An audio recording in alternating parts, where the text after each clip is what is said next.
Hi friends, this is Shivaram Yadav and welcome to my channel. Friends, నేను మా friend Aslam కలిసి రీసెంట్గా ఒక 2 టెంపుల్స్ని విజిట్ చేసామండి. అందులో ఒకటి వచ్చేసి నేచర్ మధ్యలో ఉంటుంది అనమాట, అడవిలో ఉంటుంది. ఇంకొక టెంపుల్ వచ్చేసి విజయవాడ టు పోరంకి ఆ రూట్లో వస్తుంది అనమాట, పెద్ద పులిపాక అనే ఊళ్ళో ఉందన్నమాట. ఈ 2 టెంపుల్స్కి సంబంధించి నా ట్రావెలింగ్ వీడియోని మీకు ప్రజెంట్ చేస్తానండి. అట్లాగే నేను ప్రతి వీడియోలోనూ చెప్తున్నాను, అట్లాగే ఈ వీడియోలో కూడా రిక్వెస్ట్ చేస్తున్నానండి.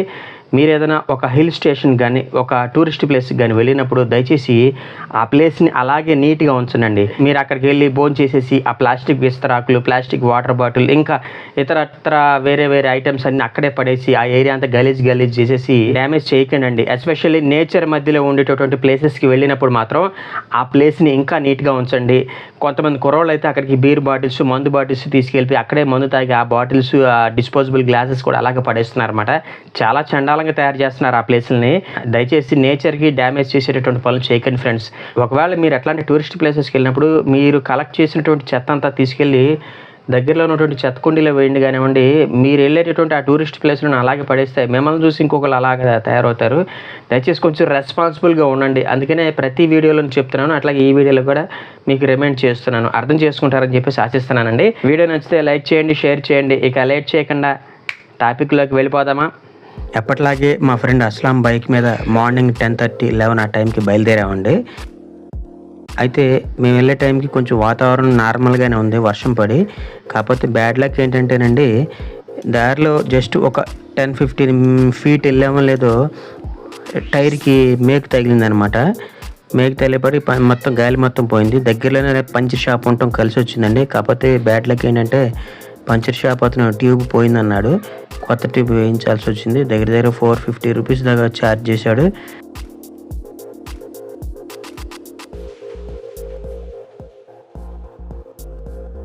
ఆ తర్వాత మేము ఫస్ట్ ఆగిరిపల్లి దాటిన తర్వాత నెక్కలం, గొల్లగూడెం అనే ఊరికి దగ్గరలో ఉన్నటువంటి కొండగట్టు ఆంజనేయ స్వామి టెంపుల్కి వెళ్ళామండి. ఆ టెంపుల్ వచ్చేసి కనసానపల్లి అనే పల్లెటూరులో ఉందన్నమాట. అట్లాగే ఈ ప్లేస్ వచ్చేసి కొండలలో అడవుల మధ్యలో ఉంది కాబట్టి కొంచెం అడ్జస్ట్మెంట్లు చేసుకుని వెళ్ళండి. అంటే వాటరు, ఫుడ్, మెడిసిన్స్ అన్నీ దగ్గర పెట్టుకుని వెళ్ళండి. అక్కడ ఏమీ ఉండవు, చుట్టూ మామిడి తోటలు ప్లస్ అడవి అండి ఒక పక్కన.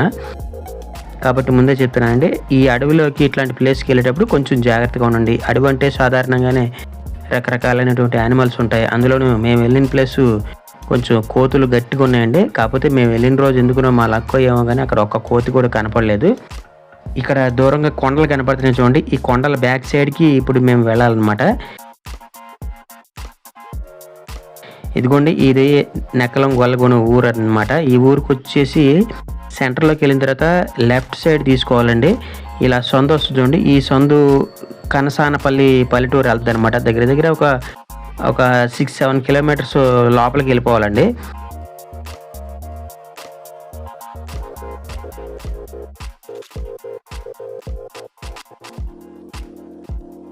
ఇదిగోండి, ఇదేనండి కనసానపల్లి ఎంట్రన్స్కి వచ్చేసాము. ఇక్కడ దూరంగా మనకి ఆ గుడి ఆర్చ్ కనపడుతుంది చూడండి. ఈ లెఫ్ట్ తీసుకోవాలి. అయితే మేము తెలియక రైట్ సైడ్ వెళ్ళిపోయామండి. మళ్ళీ అక్కడ కొంతమంది జనాల్ని అడిగి వెనక్కి తిరిగి వచ్చి స్ట్రైట్గా ముందుకెళ్ళాం అనమాట. ఇదిగోండి, ఇక్కడ చూస్తున్నారు కండి, ఇది బండ గుర్తు పెట్టుకున్న ఆంజనేయ స్వామి విగ్రహం. ఇట్లా ముందుకెళ్ళిపోయిన తర్వాత అడవిలో దగ్గర ఒక 3-4 కిలోమీటర్స్ ముందుకెళ్ళిపోవాలండి. లెఫ్ట్ రైట్ అని చెప్పేసి ఒక రూట్ వస్తుంది అనమాట, చౌరస్తా. మీరు రైట్ సైడ్ తీసుకుని ముందుకు వెళ్ళిపోవాలన్నమాట. మీకు అక్కడ ఒక గేట్ కనపడుతుంది, ఎల్లో కలర్ గేట్, అది గుర్తుపెట్టుకోండి. ఆ గేట్ వారగా తిన్నగా వెళ్ళిపోయి రైట్ తీసుకోవాలన్నమాట, అంతేనండి.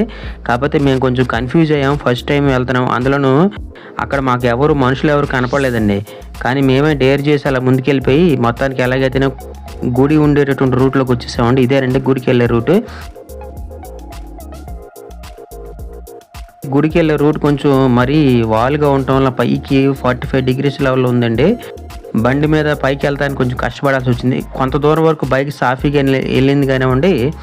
గుడికి ఒక 2-3 ఫర్లాంగుల దూరం వచ్చేసరికి అసలు బండి పైకి ఎక్కలేదనమాట. చాలా కష్టపడుతూ ముందుకి నెట్టాల్సి వచ్చింది. ఇక్కడ చూశారు కదండి, గుడి చుట్టుపక్కల ఉండేటటువంటి ప్రదేశాలు ఎంత బాగున్నాయో. ఒక పక్క మామిడి తోటలు, అటువైపు వచ్చేసి అడవి అనమాట.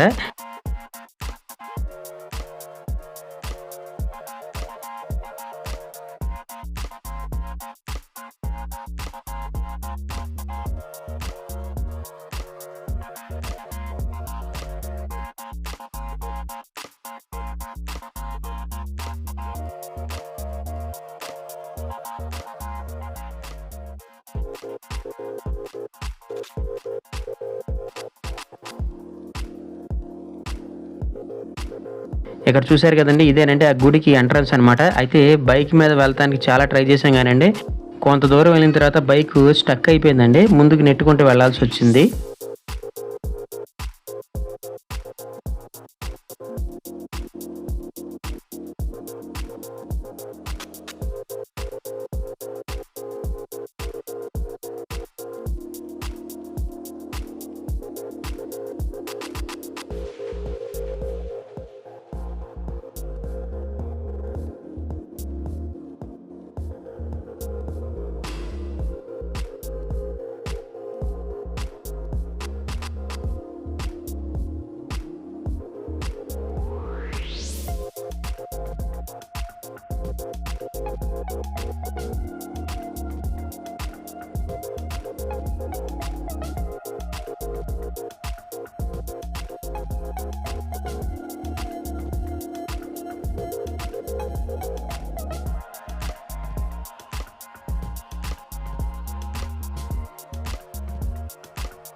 ఫ్రెండ్స్, ఇదేనండి కొండగట్టు ఆంజనేయ స్వామి గుడి యొక్క ఎంట్రన్స్ అండి. నేను ఇక్కడే నా చెప్పుల్ని విడిచేసి ముందుకెళ్తానండి. అయితే అక్కడ కాళ్ళు కడుక్కునే ట్యాప్ ఏం కనపడలేదండి. అందుకనే జస్ట్ చెప్పులు ఇడిచేసేసి డైరెక్ట్‌గా స్వామివారిని దర్శించుకోవటానికి ముందుకు వెళ్ళిపోయాననమాట. చుట్టూ వాతావరణం మాత్రం చాలా పీస్‌ఫుల్‌గా, ప్రశాంతంగా ఉందండి. వీకెండ్స్‌లో ఏదైనా అందమైనటువంటి ప్లేసెస్‌ని విజిట్ చేయాలనే ఇంట్రెస్ట్ ఉన్న వాళ్ళకి ఈ ప్లేస్ కరెక్ట్‌గా సూట్ అవుద్ది. కాకపోతే ముందే చెప్పాను కదండీ, దయచేసి ఇట్లాంటి ప్లేసెస్‌కొచ్చినప్పుడు కొంచెం జాగ్రత్తగా ఉండండి. అట్లాగే ఇట్లాంటి ప్లేసెస్‌ని పొల్యూట్ చేయొద్దు.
ఆ తర్వాత మేము విజయవాడ టు తాడిగడప వెళ్ళే రూట్ వచ్చామండి. అక్కడి నుంచి పెద్దపులిపాక అనే విలేజ్‌కెళ్ళామనమాట. తాడిగడప ఎళ్తే అక్కడి నుంచి పెద్దపులిపాక ఎలా వెళ్ళాలని ఎవరిని అడిగినా చెప్తారు. కాబట్టి మీరు ఆ విధంగా మీ ప్లాన్ పెట్టుకొని రండండి. మేము తాడిగడప బైక్ మీద ఎళ్ళిపోయాం. కాకపోతే మిట్ట మధ్యాహ్నం 12:30, 1 ఆ టైంకెళ్ళామండి. వర్షం పడి ఉండటం వల్ల కొంచెం వాతావరణం అంతా నార్మల్‌గుంది. వచ్చేసి పెద్దపులిపాక ఊళ్ళోకొచ్చేసామండి. ఇక్కడ శ్రీ శ్రీ శ్రీ వాసుదేవానందగిరి స్వామీజీ చేత నిర్మించబడిన శ్రీ విజయ రాజరాజేశ్వరి విజయ సుందరేశ్వర స్వామి వార్ల దేవస్థానం అండి. సచివాలయం నుంచి రైట్ సైడ్ తీసుకొని తిన్నంగా ముందుకెళ్తే టెంపుల్ వస్తదనమాట. అంటే కరకట్ట మీదుగా మనకి ఒక దారి కనపడుద్ది. ఆ దారి నుంచి రైట్ సైడ్ తీసుకోవాలండి. మీకు ఇక్కడ నేను ఫోటోలు చూపిస్తూనే ఉంటున్నాను. ఈ లెఫ్ట్‌లో ఉండే రూట్ వచ్చేసి కరకట్ట రోడ్ అనమాట. ఇదిగోండి ఇదేనండి శ్రీ రాజరాజేశ్వరి విజయ సుందరేశ్వర స్వామివార్ల దేవస్థానం అండి. ఇదేనండి టెంపుల్. ఎవరన్నా విజయవాడ వచ్చిన వాళ్ళు కంపల్సరీ ఈ పులిపాకలో ఉన్నటువంటి ఈ టెంపుల్‌ని విజిట్ చేయండండి. టెంపుల్ కూడా చాలా విశాలంగా పెద్దగా ఉందండి. టెంపుల్ పరిసరాలు కూడా చాలా ప్రశాంతంగా పీస్‌ఫుల్‌గా ఉన్నాయండి. కాబట్టి విజయవాడ వచ్చినప్పుడు ఈ దేవాలయాన్ని తప్పకుండా సందర్శించండి. అయితే బ్యాడ్ లక్ ఏంటంటే మేము వెళ్ళే టైంకి మిట్ట మధ్యాహ్నం అవ్వటం వల్ల గుడి మూసేశారండి. అదేంటోనండి మేము ఎప్పుడు ఏ టెంపుల్‌కెళ్ళినా ఇదే పరిస్థితి ఎదురవుతుంది. మామూలుగా ఇంతకుముందు వెళ్ళినటువంటి టెంపుల్స్ కనీసం గుడి తెరిచుండి గర్భగుడి మూసేసి ఉండేవాళ్ళు. ఇదొచ్చేసి కంప్లీట్ గుడి మొత్తం మూసేసుంది. కాబట్టి గుడి బయట ఉండేటటువంటి ప్రదేశాలు మాత్రం చూపిస్తానండి. ఒక అరగంట పాటు వెయిట్ చేసామండి. ఎవరన్నా పూజారులు వస్తారా గుడి తీస్తే లోపలికెళ్దాం అనుకున్నాం. కానీ కుదరలేదండి. అట్లాగే ఈ గుడి ఈ చుట్టుపక్కల ఉండేటటువంటి గోడల మీద మొత్తం ఆ నుండి క్ష వరకు వచ్చేటటువంటి లెటర్స్‌తో దేవతల విగ్రహాలు చెక్కారనమాట. అంతేకాకుండా 18 శక్తిపీఠాలు, నవదుర్గలు మరియు దశావతారాల విగ్రహాలు కూడా ఉన్నాయన్నమాట గుడిలో. కాబట్టి ఇంత మంచి టెంపుల్‌ని విజయవాడ వచ్చినప్పుడు తప్పకుండా విజిట్ చేయండి.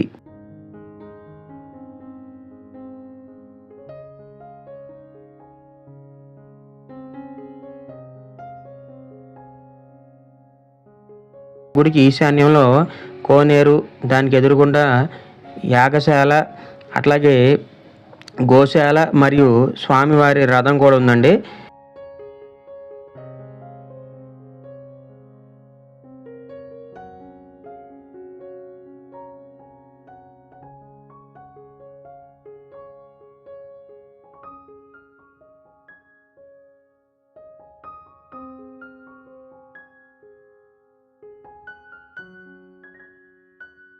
గుడి మూసేసిన టైంకి వచ్చినా కానివ్వండి, కాళ్ళు చేతులు కడుక్కొని గుడి ఎంట్రన్స్ దగ్గరికి వెళ్ళి స్వామివారికి నమస్కారం చేసుకుని రిటర్న్ అయ్యానండి.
ఫ్రెండ్స్, నా ప్రజెంటేషన్ కనుక మీకు నచ్చినట్లయితే ఈ వీడియోని లైక్ చేయండి, షేర్ చేయండి. మీ ఫ్రెండ్స్ అండ్ ఫ్యామిలీ మెంబర్స్ చేత కూడా మన యూట్యూబ్ ఛానల్ కొంచెం సబ్స్క్రైబ్ చేయించండి. థ్యాంక్ యూ అండ్ జై హింద్.